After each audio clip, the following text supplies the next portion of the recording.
Class 10th के सभी students,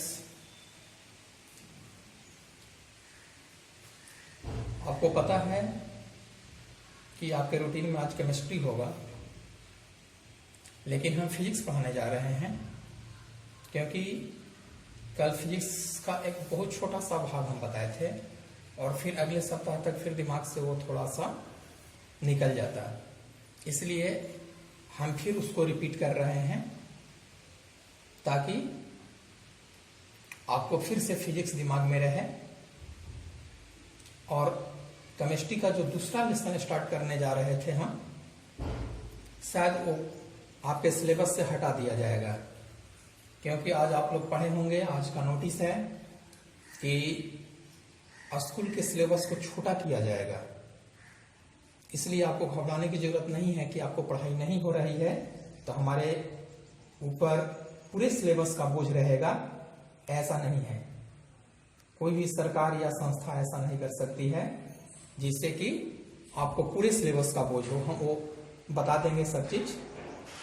इसलिए हम उसी फिजिक्स को हम आगे पढ़ा रहे हैं। हम पढ़ा रहे हैं लेंस, और लेंस कांच का बना हुआ एक पारदर्शक पदार्थ होता है। पहले मैं कल बता दिया था कि लेंस जो होता है वह कांच का बना हुआ एक पारदर्शक पदार्थ होता है। उसमें अपवर्तन तक हम बता दिए थे, एक प्रॉब्लम बताए थे। अब लेंस में एक छोटा सा चीज होता है प्रिज्म। एक प्रिज्म है आपका, ध्यान से देखिए यहां पर प्रिज्म। तो प्रिज्म भी वह कांच का बना हुआ, मतलब शीशा का बना हुआ एक पारदर्शक पदार्थ होता है जो किसी कोण पर झुका हुआ होता है। किसी कोण पर झुके दो समतल पृष्ठों के बीच घिरे किसी पारदर्शक माध्यम को प्रिज्म कहते हैं। पारदर्शक का मतलब होता है कि एक सरफेस से दूसरे सरफेस, माने आर पार दिखाई दे। इस चीज के बारे में सब लोग जानता है। ट्रांसपेरेंट मतलब पारदर्शक इसको कहा जाता है। तो उसी चीज का बना हुआ एक कांच का बना हुआ एक शेप होता है। ये प्रिज्म का शेप हम दिखाए हैं आपको, ठीक ना। ये प्रिज्म का जिसका 5 सतह होता है। ऑब्जेक्टिव आता है कि प्रिज्म के कितने सतह होते हैं, तो प्रिज्म के 5 सतह होते हैं। 5 सतह का नाम आप यहां से देख सकते हैं। 5 सतह के नाम लिखा हुआ है ए बी सी, एक सतह ऊपर में। उसके बाद देखिए इधर से एक और इधर से 2, ठीक है। यहां से लिखा ए बी, डी और पी, ए सी ई और पी, ये 4 हुआ, और डी पी ई ये 5, ठीक है। इसलिए बी सी ई और डी ये 5 सतह होता है, ठीक है। प्रिज्म के 5 सतह होते हैं। लेकिन जब हम प्रिज्म को यूज करते हैं, जब हम यूज करेंगे तो उसको हम लोग ट्रायंगुलर यूज करते हैं।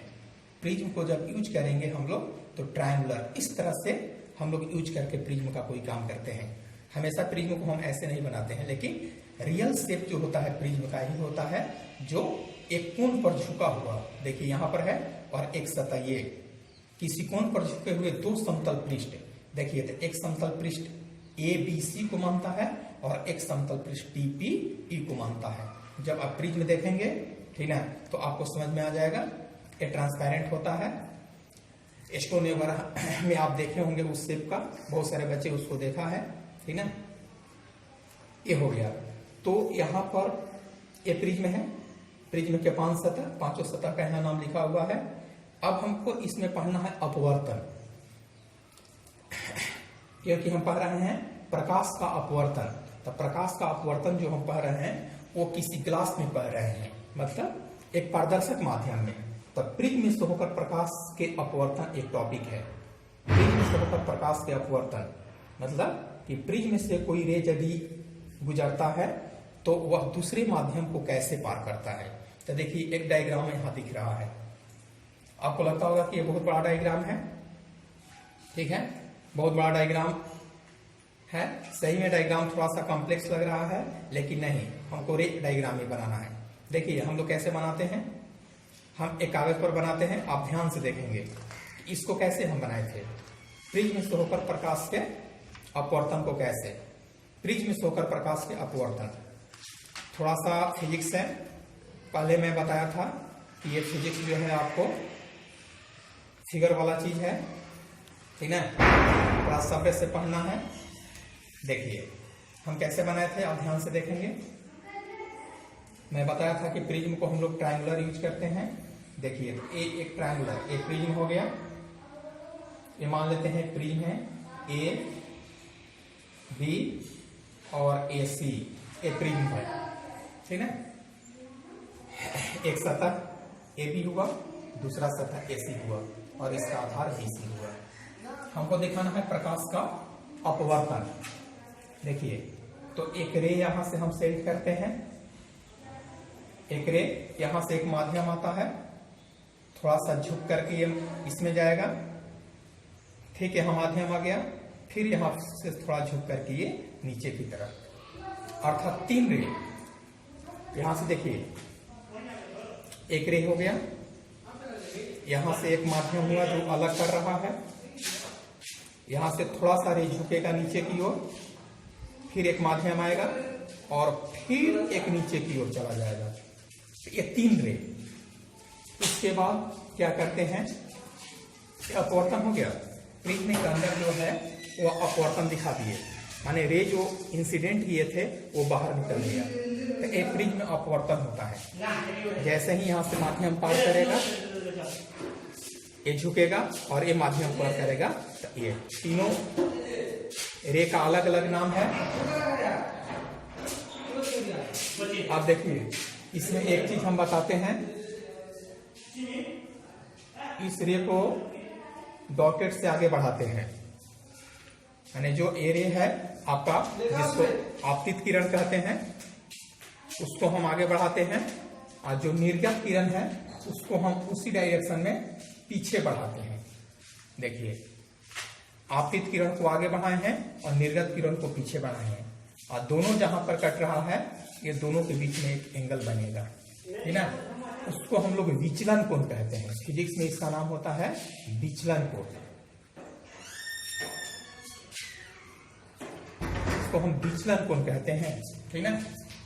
और इसको एक सिंबल होता है डेल्टा, ठीक ना, एक सिंबल होता है डेल्टा, इस तरह से डिनोट करते हैं, जैसे अल्फा बीटा गामा होता है तो उसके बाद एक सिंबल होता है डेल्टा।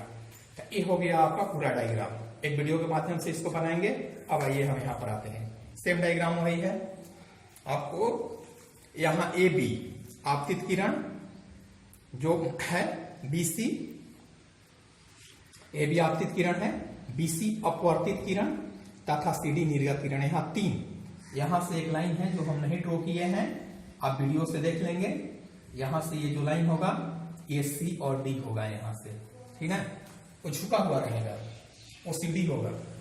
तो ए बी आपतित किरण, सबको पता है कि आपतित किरण जो किरण गिरती है, जो माध्यम को पार करती है वो अपवर्तित होती है, और जो बाहर निकल जाती है वो कहते हैं निर्गत किरण। अब बताए थे कि आपतित किरण को आगे बढ़ाएंगे और निर्गत किरण को पीछे करेंगे, तो दोनों जहां कट गया ये डेल्टा, इसको विचलन कोण कहते हैं। तो विचलन कोण का डिफिनेशन हम लिखे हैं कि आपतित किरण तथा निर्गत किरण के बीच बने कोण को विचलन कोण कहते हैं। जैसे आपतित किरण और निर्गत किरण के बीच में ये कोण बना है, इसलिए इस कोण को हम लोग विचलन कोण कहते हैं। तब प्रिज्म से होकर प्रकाश के अपवर्तन का एक किरण आरेख एग्जाम में आता है, सिंपल सा, कि प्रिज्म से होकर प्रकाश के अपवर्तन को नामांकित किरण आरेख लिखे। तो एक आपका डायग्राम हो गया और ये आपका एक्सप्लेनेशन अबाउट द प्रिज्म हो गया। तो प्रिज्म के बारे में हम लोग को एक शॉर्ट इंटरवल माने छोटा सा नोट्स पढ़ना है, प्रिज्म और प्रिज्म से होकर प्रकाश का अपवर्तन। प्रिज्म जो होता है वह कांच का बना हुआ एक पारदर्शक पदार्थ होता है, ट्रांसपेरेंट होता है, ठीक है, जिसका 5 सतह होता है, और इसको हम लोग ट्रायंगुलर यूज करते हैं, और ये सब लेंस की तरह व्यवहार करता है। ये प्रिज्म का एक छोटा सा टॉपिक था। अब हम लोग आते हैं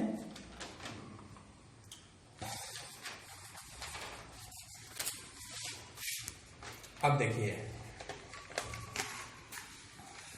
अब यहां नोट में एक पॉइंट लिखे हैं अबाउट द प्रिज्म, कि प्रिज्म के विचलन कोण अधिक होने पर, प्रिज्म के विचलन कोण अधिक होने पर विचलन कोण भी अधिक होता है। प्रिज्म के विचलन कोण अधिक होने पर यहां पर ये पॉइंट को छोड़ देंगे, प्रिज्म के बीच लाइन, ये पॉइंट्स को थोड़ा समय के लिए छोड़िए, हम क्लियर करते हैं। नोट्स जो है हम आगे बढ़ते हैं, थोड़ा नोट्स में कुछ क्लियर नहीं पॉइंट आउट हो रहा है, इस नोट्स को हम आगे क्लियर करते हैं। अब देखिए, अब हम लोग को मेन चीज जो पढ़ना है वो हमको लेंस पढ़ना है, क्योंकि मैं बताया था कि दर्पण हम लोग पढ़े थे, परावर्तन जब पढ़े थे हम लोग तो सारा चीज दर्पण पढ़े थे। अब हम लोग मेनली इस लेसन में जो पढ़ेंगे वो लेंस पढ़ेंगे, ठीक है। तो लेंस पारदर्शक पदार्थ का एक टुकड़ा होता है जो दो ज्यामितीय सतहों से घिरा रहता है। लेंस जो होता है वह जैसे प्रिज्म एक पारदर्शक पदार्थ कांच का बना होता है, उसी तरह से लेंस भी एक पारदर्शक पदार्थ का टुकड़ा होता है जो दो ज्यामितीय सतहों से घिरा होता है। अब देखिए, अब एक ज्यामितीय सतह कहां होता है, तो देखिए मान लेते हैं कि ये एक ग्लास है, ध्यान से देखिए, एक गोलाकार एक शीशा है और इसके सतह पर हम लोग इस तरह से एक शीशा रखते हैं और दोनों के बीच वाला जो सतह काटते हैं तो वही हमारा लेंस मिलता है। तो देखिए, जो इस शेप में लेंस मिलता है उसको उत्तल लेंस कहते हैं। और अब देखिए, दोनों को हम लोग अलग अलग रखते हैं, इसको भी अलग रखे हैं और ये भी अलग रखे हैं। ये दोनों ग्लास का एक टुकड़ा है, ये दोनों शीशा है, गोलाकार है या जो भी शेप है। तो जब दोनों के बीच में ये शेप जब हम काटते हैं और इसको बाहर निकाल लेते हैं तो ये अवतल लेंस होता है, ठीक है। तो ये जो है, ये जो उत्तल और अवतल लेंस हम जो काटे हैं, ये कोई जरूरी नहीं है कि इस शेप में पाया जाता है, ठीक है, कि जब जरूरत होता है हम दे देते हैं, नहीं। जब भी आप इस ग्लास को यूज करने के लिए जब दुकानदार के पास जाते हैं तो फिर आपका शेप लेता है, साइज लेता है और वो इस चीज को बनाया जाता है। एक प्लेट होता है, जैसे मान लेते हैं कि ये है आपका, ठीक है, ये शीशा है, ठीक है, ये एक ग्लास का प्लेट है, ठीक है। ये उत्तल और अवतल इस तरह से बना हुआ नहीं रहता है, प्लेट ये होता है और इससे हम इसको निकालेंगे। तो कैसे निकालेंगे, ठीक है। तो अब क्या करेगा, जब मान लेते हैं कि हमारे पास उत्तल लेंस की जरूरत है, तो फिर हम क्या करेंगे, यहां से एक प्लेट है, यहां से मेरे पास एक गोलाकार शेप काटेंगे, ठीक, और फिर इस तरह से हम फिर इसको काट लेंगे, ठीक है। बाकी शीशा रद्दी में चला गया और ये जो शेप बच गया मेरा उत्तल लेंस प्राप्त हो गया। तो इससे निकाल लिए। यदि अवतल लेंस की जरूरत हो तो फिर मान लेते हैं कि ये प्लेट है आपके पास, अवतल लेंस की जरूरत है तो हम एक इस तरह से शेप काटेंगे और फिर हम इस तरह से एक शेप काटेंगे, ठीक है। यहां से इसको कटिंग करेंगे और फिर इसको यहां से कटिंग करेंगे, इस बीच वाले को हटा करके अलग कर देंगे, ठीक है, तो हमें अवतल लेंस प्राप्त हो गया। तो उत्तल और अवतल लेंस जो होता है वह उस तरह से बना हुआ नहीं रहता है, ठीक है। एक मैन्युफैक्चरिंग ये नहीं आता है, एक प्लेट आएगा इस तरह से और इस तरह के प्लेट से हम लोग इसको काट लेते हैं, ठीक है। ये प्लेट से हम लोग काटते हैं। अब क्लियर हो गया कि लेंस आपको दो प्रकार का होता है, जैसे दर्पण होता था तो लेंस के दो प्रकार होते हैं, एक उत्तल लेंस और एक अवतल लेंस। उत्तल लेंस को कॉन्वेक्स कहते हैं और अवतल लेंस को कॉनकेव कहते हैं। अब देखिए, उत्तल लेंस क्या है, जिस लेंस के बीच वाला भाग मोटा तथा किनारे वाला भाग पतला होता है उत्तल लेंस कहलाता है। देखिए, शेप से ही पता चल रहा है कि इस दोनों के बीच में जो है, इस दोनों के बीच वाले सरफेस जो होता है, यहाँ देखिए और यहाँ पर देखिए और फिर यहाँ देखिए। अब देखिए, बीच वाले भाग का साइज देखिए और किनारे वाले भाग का साइज देखिए, इसके अपेक्षा ये छोटा है। तो इसका डेफिनेशन होता है कि जिस लेंस का बीच वाला भाग मोटा होता है तथा किनारे वाला भाग पतला होता है उत्तल लेंस कहलाता है और उत्तल लेंस का साइज यही होता है। आपको याद रखना होगा, उत्तल लेंस का जो शेप होता है ये शेप यही होता है। जस्ट इसके उल्टा अवतल लेंस हो जाएगा, इसके उल्टा में अवतल लेंस होगा। अब देखिए अवतल लेंस, यहां देखिए अवतल लेंस है, जिस लेंस का बीच वाला भाग पतला, यहां देखिए बीच में, और फिर यहां पर देखिए दोनों लाइन का कंपेयर कीजिए तो ये बड़ा है, तो जिस लेंस का बीच वाला भाग पतला तथा किनारे वाला भाग मोटा हो अवतल लेंस कहलाता है। उत्तल लेंस और अवतल लेंस में एक अंतर है, तो अंतर में तो एक डिफिनेशन हो गया, ठीक ना, और एक चित्र हो गया, और एक प्रतिबिंब के आधार पर हम डिफिनेशन दिए हैं कि उत्तल लेंस में किसी वस्तु का प्रतिबिंब वास्तविक तथा काल्पनिक दोनों प्रकार के बनते हैं। जैसे उत्तल लेंस में जो प्रतिबिंब हम बनाएंगे, जिस तरह से हम दर्पण में बनाए हैं, उसी तरह से एक एक करके हम सारा चीज लेंस में करेंगे। तो उत्तल लेंस में किसी वस्तु का प्रतिबिंब वास्तविक तथा काल्पनिक दोनों प्रकार के बनते हैं, जबकि अवतल लेंस में किसी वस्तु का प्रतिबिंब हमेशा काल्पनिक बनता है। एक डिफिनेशन है, एक फिगर से अंतर दिए हैं, ये प्रतिबिंब से अंतर है, और एक उसके साइज से है कि बीच वाला भाग मोटा तथा किनारे वाला भाग पतला होता है, बीच वाला भाग पतला तथा किनारे वाले भाग मोटा होता है, ठीक है। ये उत्तल और अवतल लेंस में अंतर हो गया। इसलिए हम बहुत एक क्लास से ज्यादा क्लास में नहीं होता है, एक क्लास का ही आपका नोट्स है, और हमें जहां तक लगता है कि ये सब ज्यादा परेशानी नहीं होगा आपको लेंस उत्तल और अवतल को क्लियर करने में, ठीक है। आपको साइज याद होना चाहिए कि उत्तल का साइज ये होता है और अवतल का साइज ये होता है, दोनों का अंतर याद करने वाला चीज है। जहां तक डिफिनेशन की बात है तो डिफिनेशन उसके फिगर से है, एक सिंपल चीज है, ठीक है। इसमें किसी तरह की कोई परेशानी नहीं होना चाहिए, ठीक है। हाँ, प्रिज्म को थोड़ा सा आप ध्यान से देखेंगे, ठीक है, नहीं होगा तो फिर प्रिज्म को हम एक बार फिर से समझाएंगे, अभी नहीं, आप बताइएगा तब, क्योंकि मैं पहले भी बताया था कि पूरा फिजिक्स डायग्राम पर आधारित है, ठीक ना। सारा डेफिनेशन लिया है, डायग्राम सही से बनाया हुआ है, किसी तरह से कोई प्रॉब्लम नहीं है। आपको यदि परेशानी होगा तो हम डायग्राम बना देंगे, उसमें कोई प्रॉब्लम नहीं होना चाहिए। हाँ, उसके बाद ये उत्तल और अवतल लेंस का जो शेप काटना था, एक बार फिर हम बता रहे हैं कि यदि आपको शेप काटना था उत्तल और अवतल का, तो देखिए कि वो शेप कैसे कटता है। तो देखिए, किसी भी दुकानदार के पास या मैन्युफैक्चरिंग कंपनी के पास या जो उत्तल और अवतल या ग्लास स्पेक्टिकल को बनाता है, उसके पास उत्तल और अवतल नाम का कोई दर्पण नहीं होता है, ठीक ना। वो अपनी जरूरत के अनुसार एक उसके पास प्लेट होता है, ठीक ना। मान लेते हैं कि उसके पास ये बड़ा सा प्लेट है, ठीक है। आप उसको जब आंख दिखाने के लिए गए तो आपको उत्तल लेंस की जरूरत है, तो उसके पास उत्तल लेंस नहीं रखा हुआ है कि कितने पावर का उत्तल लेंस आपको चाहिए। अब वो क्या करेगा कि यहां से क्या करेगा, ये उसके पास एक शीशा है, ग्लास का प्लेट है, वो क्या करेगा कि उसके पास इंस्ट्रूमेंट है काटने वाला, यहां से ऐसे काटेगा और फिर इस पार्ट को ऐसे काटेगा, ठीक ना, और यहां से इस पार्ट को निकाल लिया, ठीक ना। ये क्या होगा, ये उसका उत्तल लेंस हो गया, ठीक ना। अब क्या करेगा, जो आपका साइज में स्पेक्टल को बनाएगा उसमें इसको ऐड करेगा, ठीक ना, जितना पावर चाहिए वो पावर दे करके, ठीक ना। वो सब डॉक्टरी एक्सपो में आता है, ठीक ना, वो सब मेडिकल का चीज है, लेकिन हमें यहाँ पर वो चीज नहीं समझना है। समझना है कि ये सिर्फ आया कहाँ से, तो यहीं से आया है। उसके बाद यदि अवतल को निकालना है तो फिर उसी तरह से इस प्लेट से यहाँ से, ये शीशा पूरा मान के चलिए, तो एक शीशा जब है तो इस प्लेट को ये काट लिया और इस प्लेट को ऐसे काट लेगा, ठीक ना। यहाँ से इसको ऐसे काट देगा और यहाँ से ऐसे काटेगा, ये पार्ट हमें निकाल लेगा, ठीक ना। तो ये हो गया मेरा अवतल लेंस, ठीक ना। हम छोटे छोटे करके पढ़ा रहे हैं ताकि आपको किसी तरह से कोई भी डायग्राम को समझने में प्रॉब्लम नहीं हो, क्योंकि फिजिक्स है और ये डायग्राम पर आधारित है, ठीक ना। 1 मिनट और मेरे बात सुनेंगे सभी स्टूडेंट्स, ठीक ना। आप लोग को पता होना चाहिए कि जो आपका सिलेबस है वो बोर्ड नोटिस दे दिया है कि सिलेबस जो है वो छोटा होने जा रहा है, ठीक ना। तो इसलिए किसी भी तरह से कोई प्रॉब्लम नहीं है, हम उसी टॉपिक को पढ़ाएंगे जो आपके सिलेबस में है। इसलिए मैं केमिस्ट्री का दूसरा लेसन आज स्टार्ट नहीं किया।